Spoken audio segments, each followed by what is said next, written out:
Belajar dari rumah sangat menyenangkan. Iya ya, asik banget.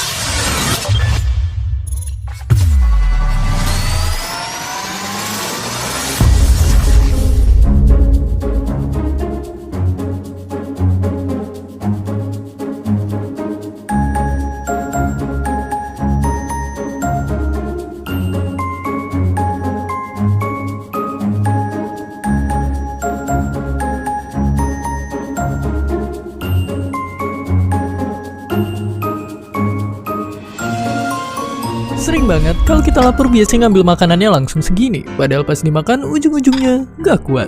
Akhirnya makanan lezat itu pun berakhir di tong ini, dan mungkin skenario inilah yang terus terjadi di tiap restoran, supermarket, hingga acara kondangan tetangga kita. Pertanyaannya, seberapa banyakkah makanan yang terbuang sia-sia di dunia ini? Apakah kita bisa menghentikan semua kondangan di dunia ini biar tak ada lagi makanan yang disia-siakan? Menurut seorang sosiolog dari negeri Paman Sam, untuk dapat hidup, setiap manusia setidaknya harus bisa memenuhi 3 kebutuhan dasar ini. Tapi ternyata mulai dari zaman manusia masih ngebangun peradaban awal-awal sampai sekarang udah bisa nonton video dangdut di internet, 3 kebutuhan ini masih menjadi permasalahan yang masih belum bisa diselesaikan. Faktanya, sekarang masih ada 815 juta orang yang sedang kelaparan di dunia, mulai dari negara-negara di Afrika, Timur Tengah, dan bahkan negara kita sendiri. Percaya nggak percaya, di tengah-tengah kelaparan yang melanda, ternyata dunia tak kekurangan suplai makanan yang seperti kita kira. Bahkan bisa dikatakan berlebihan, seperti acara kondangan tetangga kita yang berlebihan sampai nutupin jalan. Ya, faktanya dari seluruh suplai makanan yang ada di dunia, sepertiganya akan berakhir di tempat pembuangan. Padahal semuanya itu adalah makanan lezat yang layak dikonsumsi. Dan gak cuma itu aja, makanan yang menjadi food waste ini ternyata cukup untuk ngasih makan bagi 3 miliar orang sekaligus. Ternyata ini semua nggak sepenuhnya salah tetangga kita, karena menurut FAO, makanan yang dalam tanda kutip hilang ini terbuang pada saat kita melakukan proses produksi, panen, penyimpanan, dan juga pada saat kita mengolah, mengirim, dan mengonsumsi. Jadi gara-gara kita yang suka buang-buang makanan, kasarnya kita juga turut membuang-buang sumber energi yang digunakan dalam proses produksinya juga. Dan kabar lebih buruknya lagi, selain kita membuang sia-sia makanan yang sebetulnya bisa dimanfaatkan bagi orang-orang yang masih kelaparan, sisa makanan kita juga berkontribusi dalam peningkatan emisi gas rumah kaca di atmosfer ketika membusuk. Jadi kalau kita makan, mungkin kita harus berpikir berkali-kali dulu untuk menakar porsi yang bisa kita habiskan. Karena makanan kita bukan hanya untuk kita saja, tapi untuk saudara-saudara kita yang sedang dilanda kelaparan dan juga untuk bumi kita. Dan seperti biasa, terima kasih. Kalau nyium bau ayam geprek, rendang, martabak, dan tentunya bakso, perut kita mendadak berisik. Makanan emang jadi kebutuhan dasar manusia, dan tanpa mereka tubuh kita nggak lagi bisa ada di dunia. Tapi mungkin kita bertanya-tanya, sebenarnya berapa lama sih kita bisa bertahan hidup tanpa makanan? Walaupun jawabannya tergantung berat badan, kondisi fisik, dan genetik, nyatanya rata-rata manusia cuma bisa tahan gak makan selama 3 minggu aja. Tapi sebenarnya seberapa penting makan itu? Dan apa yang terjadi pada tubuh kita kalau kita nggak makan? Ibarat mobil, tubuh kita perlu bensin biar bisa jalan. Nah, makanan inilah yang jadi energi yang bikin kita gerakin kaki pergi ke sekolah, main bola di lapangan, sampai bernafas dan buka mata untuk nonton video ini. Dan semua energi itu bermula dari matahari yang energinya diserap tumbuhan, terus dimakan hewan-hewan yang akhirnya tumbuhan dan hewannya dimakan juga oleh manusia. Habis dimasak, dikunyah, dicerna sama usus dan kawan-kawan, akhirnya nutrisi dalam makanan bikin tubuh kita bertenaga. Nah, jika nggak ada makanan selama kurang lebih 6 jam, tubuh kita akan mulai protes. Akibatnya, perut akan bunyi, lemes, sampai pusing. Karena nggak ada makanan yang masuk, tubuh kita mulai membakar lemak untuk dijadikan energi, atau bahasa kerennya, ketogenesis. Tapi sampai sini, tubuh kita masih aman. Karena dibanding pakai gula untuk jadi tenaga, tubuh kita gunain lemak sebagai bahan bakarnya. Lalu pertanyaannya, jika lemaknya habis, apa yang akan terjadi? Oke, setelah 3 hari nggak makan, mood kita jadi berantakan, tenaga mulai menghilang, dan tubuh kita pun mulai makan dirinya sendiri. Supaya tetap hidup, tubuh ngambil energi dari otot dan jaringan-jaringan yang ada yang akhirnya bikin tubuh kita semakin dan semakin kurus. Nah, apabila kita tidak mengkonsumsi makanan dalam waktu berminggu-minggu, tubuh kita akan terus melemah. Kita akan depresi, organ-organ akan rusak, dan akhirnya harus mengucapkan selamat tinggal kepada kehidupan. Jadi kalau matahari belum terbenam dan rasa lapar sudah tak terbendung, jangan takut dan jangan tergoda untuk makan dulu. Asalkan nggak makan sampai waktu yang sangat-sangat lama, tubuh kita masih kuat bertahan dengan cadangan tenaga yang ada. Dan seperti biasa, terima kasih. Kepanasan, olahraga, dan kepedesan bikin kita mendambakan air. Beberapa jam kita nggak minum aja, rasanya mulut jadi kering, susah nelan makanan, dan bau mulut. Tapi kira-kira berapa lama tubuh kita bisa bertahan tanpa minum? Meskipun dipengaruhi oleh berbagai macam faktor seperti kondisi tubuh, aktivitas yang kita lakukan, dan cuaca di sekitar, nyatanya tanpa minum tubuh kita cuma bisa bertahan 3 hingga 5 hari saja. Tapi kenapa sih kita harus minum, dan apa yang akan terjadi jika kita tidak minum? Ibaratnya minum air itu kayak oli buat mobil. Nyatanya 60% tubuh kita terdiri dari air yang di dalam tubuh berfungsi jadi dalam tanda kutip pelumas buat otot dan sendi, mengatur suhu tubuh, menyalurkan nutrisi dan vitamin ke seluruh tubuh kita, dan mengeluarkan racun dari tubuh kita. Nggak cuma itu, di dalam air ada oksigen yang bikin kita tetap fokus melakukan aktivitas sehari-hari. Tanpa air, kita bisa mengalami dehidrasi yang jika dibiarkan terus-terusan akan menyebabkan kerusakan pada ginjal, kejang-kejang, hingga berujung pada kematian. Tapi bukan berarti kita harus minum air sebanyak-banyaknya.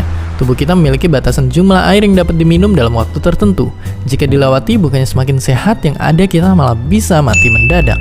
Dalam keadaan normal, ginjal kita hanya dapat menampung sebanyak 2 botol air mineral dalam satu waktu. Belum lagi kalau kita olahraga ekstrim, kapasitas ginjal akan menyusut drastis karena stres. Nah, jika kita minum terlalu banyak dalam waktu yang singkat, tubuh kita akan keracunan oleh air. Akibatnya ginjal kita akan kewalahan, air akan masuk ke dalam darah kita, bahkan ke otak, hingga akhirnya kita kehilangan kesadaran dan pergi ke kayangan. Kalau begitu, berapa banyak air yang harus kita konsumsi dalam satu hari? Kata orang minum itu harus 8 gelas sehari, tapi ternyata itu belum benar. Selain karena cuma bikin perut kembung, ternyata kebutuhan air setiap orang beda-beda. Yang jelas tubuh kita kehilangan hingga 2,5 liter setiap harinya melalui urin, keringat, dan bahkan bernafas. Inilah kenapa penting banget buat kita minum air yang cukup setiap harinya. Nah, sekarang kita tahu betapa pentingnya minum air untuk keberlangsungan hidup kita. Makanya mulai dari sekarang jangan malas untuk minum air supaya badan kita nggak mogok karena kepanasan. Dan seperti biasa, terima kasih.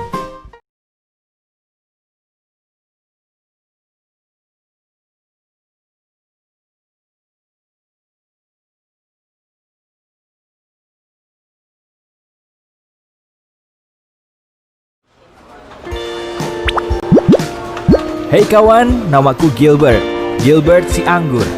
Ya, nama itu adalah ide ayahku. Omong-omong, hari ini aku akan melakukan perjalanan seru ke dalam tubuh manusia. Jadi, mau menonton? Perjalanan dimulai ketika manusia menuju ke ruang makan siang kantor, membuka kotak makan siangnya, dan menemukanku di sana. Apalagi yang ada di sini? Roti lapis kalkun? Yogurt? Dia sudah menggigit roti lapisnya. Oh, sekarang giliranku. Dia memasukkanku ke mulutnya. Ini saatnya pergi. Jujur, cukup basah dan hangat di sini. Mulut adalah pintu gerbang ke sistem pencernaan. Sistem itu dirancang khusus untuk mengubah makanan menjadi nutrien berguna yang membuatmu tetap berenergi dan membantu sel tumbuh dan memperbaiki diri. Jadi, setelah mengambil gigitan pertama dari apa yang kamu makan, kamu menghidupkan mesin pencernaan. Saat kamu mengunyah, makanan dipecah menjadi beberapa bagian untuk memudahkan prosesnya. Ludah sangat berguna karena bercampur dengan makanan dan bisa lebih menghancurkannya. Dengan begitu, perutmu tidak perlu mencerna seluruh bongkah makanan. Omong-omong, ini fakta seru. Jumlah air liur yang kamu hasilkan dalam setahun dapat mengisi 2 bak mandi ukuran sedang. Hampir 1 kolam penuh air liur. Benar-benar hujan air liur di sini.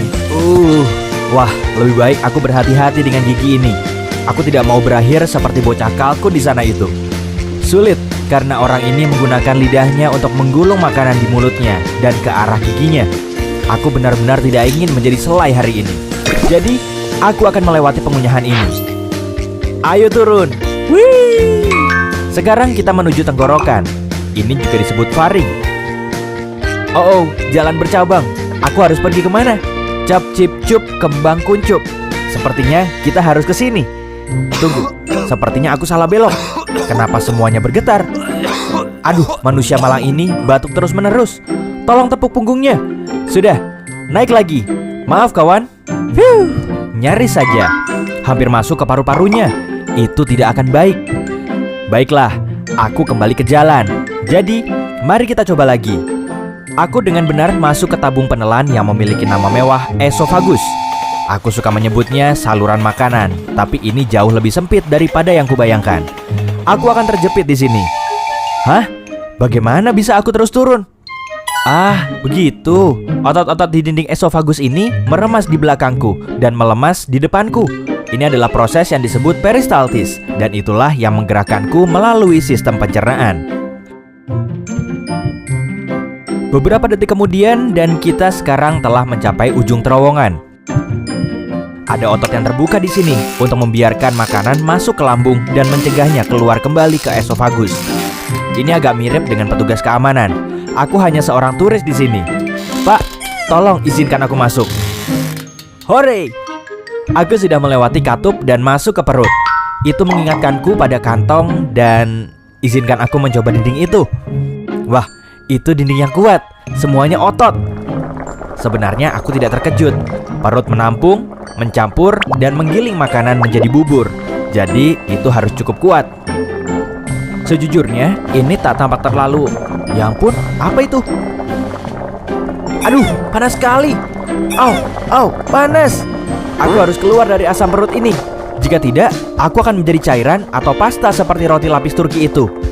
Tidak apa-apa, aku sudah bersiap. Aku membawa perangkat kecil yang sangat berguna dan akan melindungiku dalam gelembung pelindung. Makanan biasanya tidak memiliki ini, tapi aku punya. Koneksi. Itu rahasia. Aku hanya perlu menekan tombol ini. Sudah, sekarang aku bisa terus berbicara denganmu sepanjang jalan, alih-alih berubah menjadi jeli anggur. Perhentian berikutnya, usus kecil. Organ berliku yang panjang melingkar ini terdiri dari 3 bagian. Saat aku bilang panjang, aku serius. Jika kamu merentangkannya, yang tidak kusarankan karena itu perlu digulung. Dan di dalam tubuhmu, kamu akan mendapatkan tabung yang lebih dari 6 meter panjangnya. Yap, itu setinggi jerapah dan semua dimasukkan ke tubuhmu. Harus kuakui, cukup hangat di sini. Hampir seperti resort tropis, tapi di lautan, empedu. Oh iya, aku terlindungi dalam gelembung kecil. Jangan khawatir. Empedu sangat penting untuk mencerna lemak dan mengeluarkan semua kotoran dari darah. Jadi, bersyukurlah hatimu menghasilkannya. Pankreas juga membantu proses dengan beberapa enzim baik. Dan benda yang terlihat seperti buah pir di sana, itu kantong empedu. Itu terletak di bawah hati dan menyimpan empedu di dalamnya sampai saat yang tepat datang. Astaga, benda ini benar-benar melingkar ya. Aku agak pusing karena tikungan dan belokan, tapi tak bisa kembali sekarang. Dinding usus yang berkontraksi ini terus mendorongku ke depan. Sepertinya aku sudah berada di bagian akhir dari usus kecil dan terus ke langkah selanjutnya dari perjalananku. Usus besar, juga dikenal sebagai kolon. Itu adalah tabung berotot yang panjangnya 1,5 sampai 2 meter. Tunggu dulu. Shh, kamu dengar itu? Aku tidak sendirian. Aku dikepung. Mereka mendekat. Itu bakteri. Ada banyak sekali di sini. Oh, apakah orang ini terjangkit penyakit parasit usus atau semacamnya? Tidak. Usus membutuhkan bakteri baik untuk membantu memecah makanan, vitamin, dan nutrien sehingga tubuh bisa menggunakannya. Hai semuanya. Hei, benda kecil apa itu di pintu masuk? Ah, itu pasti usus buntu. Itu tidak terlalu berguna selain menampung bakteri yang mungkin perlu dilepaskan ke usus. Itu juga punya beberapa jaringan yang berguna untuk sistem kekebalan tubuh. Tapi sebagian besar itu adalah benda kecil yang tidak berguna. Jadi orang masih bisa hidup tanpanya. Hei, jika usus buntu meradang, dokter akan memotongnya.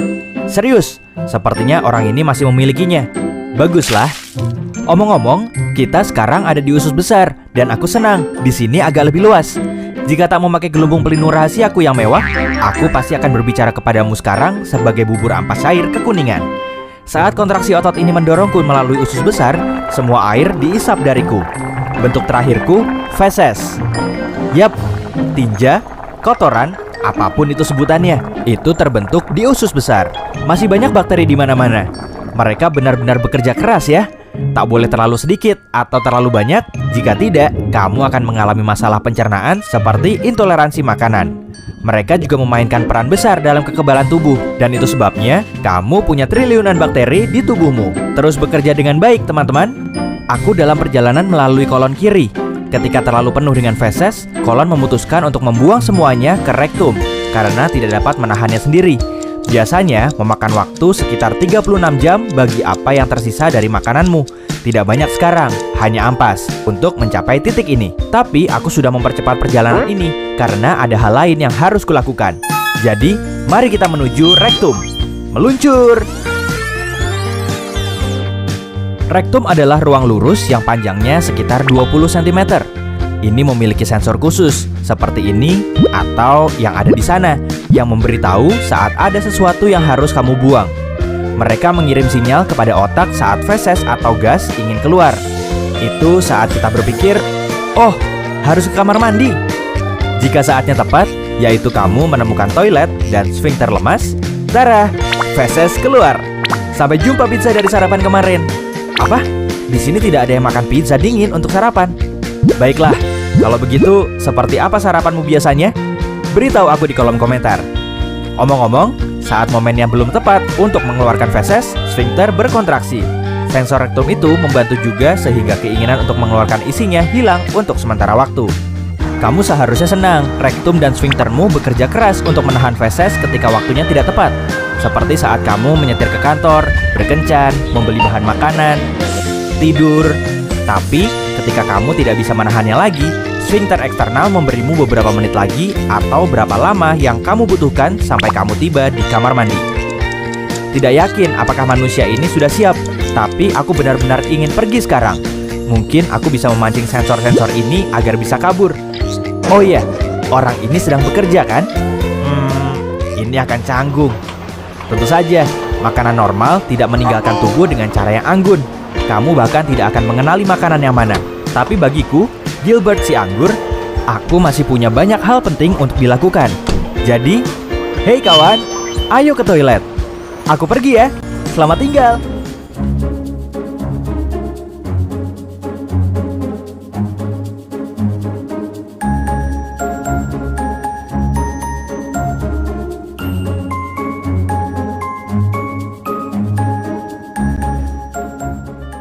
Jatuh. Duh, ambil lagi atau tidak ya? Tapi belum 5 menit, sayang kan? Hayo ngaku, pasti kita juga pernah kepikiran kalau belum 5 menit makanan kita yang jatuh pasti masih bebas kuman. Menariknya bukan cuma orang Indonesia yang sering mikir begini loh, ternyata orang-orang barat juga punya anggapan yang sejenis. Bedanya kalau kita percaya aturan 5 menit, mereka percaya aturan 5 detik.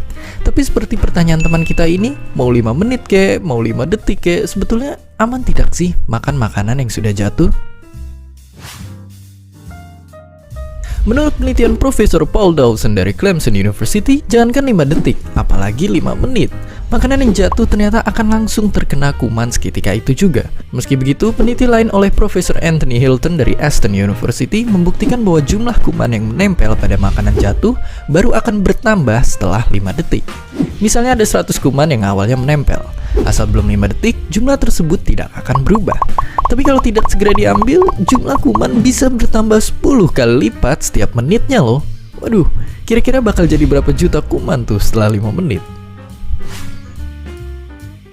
Bagaimanapun, ada faktor lain yang ikut menentukan berapa jumlah kuman yang menempel pada makanan jatuh.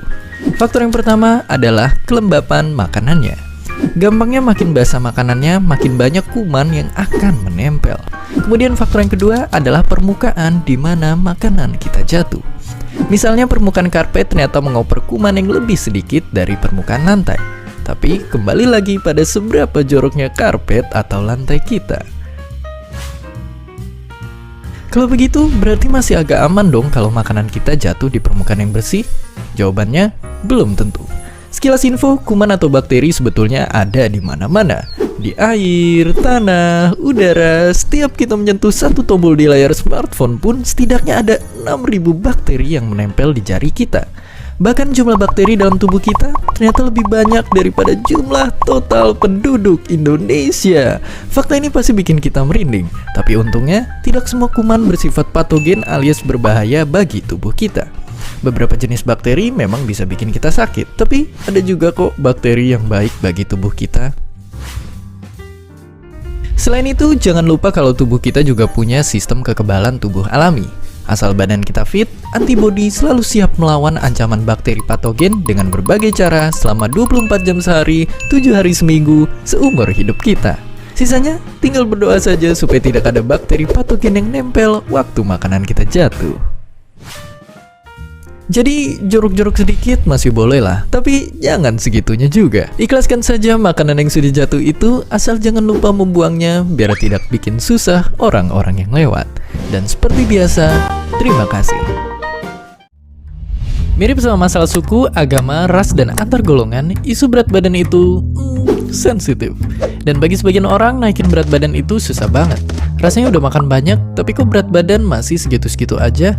Dan sama kayak misteri segitiga bermuda, pertanyaan soal badan yang susah naik ini jadi salah satu misteri yang sampai sekarang masih kita pertanyakan. Tapi sebenarnya, apa sih jawabannya? Jadi ternyata penyebab berat badan yang susah naik itu ada banyak.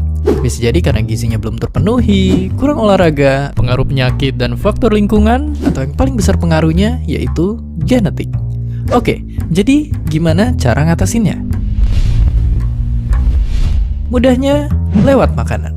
Hal ini supaya kalori dalam tubuh kita terpenuhi, dan bahkan surplus. Ibaratnya kalori itu kayak level energi yang harus kita isi biar nggak lemes. Daripada kebanyakan makan karbohidrat dan lemak yang bisa bikin perut kita mengembang yang juga berisiko munculin banyak penyakit termasuk penyakit jantung, kita perlu lebih banyak makan makanan berserat seperti buah dan sayuran serta berprotein kayak ayam, telur, tahu, tempe, dan tentu aja makanan favorit sejuta umat. Selain makanan bergizi, olahraga juga penting. Tapi kalau selama ini kita rajin jogging yang meskipun bagus buat jantung tapi kurang ampuh buat membentuk otot, sepertinya kita mesti cari olahraga alternatif. Misalnya kayak angkat beban, yang fungsinya itu biar otot-otot kita kebakar. Dan asupan protein yang kita makan akan gotong royong membentuk jaringan otot yang baru. Efeknya massa otot akan meningkat dan secara langsung bakal nambahin berat badan. Tapi ada satu hal lain yang ternyata bikin kita susah gemuk, atau justru bikin gampang banget gemuk, yaitu bakteri di usus. Jadi, di dalam tubuh kita ada triliunan sel bakteri dan makhluk mini lainnya yang disebut mikrobiota usus. Menurut penelitian para ahli, makhluk inilah yang ibaratnya bantu ngatur mulai dari nafsu makan, jumlah gizi yang diserap tubuh, sampai makanan apa yang kita suka. Makhluk ini jugalah yang bikin banyak orang Indonesia suka ngerasa belum kenyang kalau belum makan nasi. Lantas, bagaimana dengan yang makan banyak tapi nggak gemuk-gemuk? Bisa jadi pasukan mikrobiota usus kita sudah jauh berkurang dan berubah, sehingga penyerapan gizi dari makanan yang kita makan pun juga berkurang. Jadi sekarang kita tahu kenapa angka di timbangan nggak naik-naik. Makanya mulai sekarang, olahraga yang teratur, makan makanan sehat, dan jangan lupa istirahat. Karena beda sama mesin, tubuh kita perlu tidur biar organ tubuh bisa berfungsi dengan baik. Dan seperti biasa, terima kasih.